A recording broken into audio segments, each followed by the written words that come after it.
எல்லாருக்கும் வணக்கங்க. எல்லாரும் எப்படி இருக்கீங்க? விரால் மீன் குழம்பு சிம்பிளாக செய்யலாங்களா? எண்ணெய், கடுகு, வெந்தயம், வெங்காயம், தக்காளி, கருவேப்பிலை, கொத்தமல்லி, புளி, மிளகாத்தூள் அவ்வளோதாங்க. சிம்பிளான மீன் குழம்பு, விரால் மீன் குழம்பு. இதில் என்ன ஒரு வித்தியாசமாக செஞ்சேன்னா, வறுத்த மீன் வந்து ஒரு 4 துண்டு குழம்புல போட்டேங்க.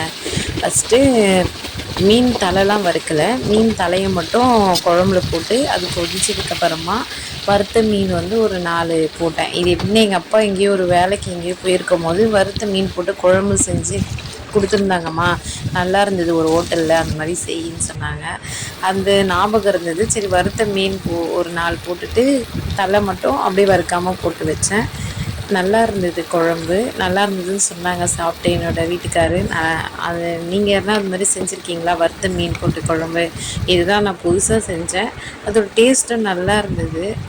பார்க்கவும் அழகாக இருந்தது. அந்த வறுத்த மீன் போடவும் அந்த குழம்பே பார்க்குறதுக்கு ஒரு அழகான கலராக இருந்தது. நீங்கள் அதுமாதிரி செஞ்சுருக்கீங்களா? கமெண்ட் பண்ணுங்கள். தேங்க்யூங்க. உயிரில் பூப்பறித்த காதல்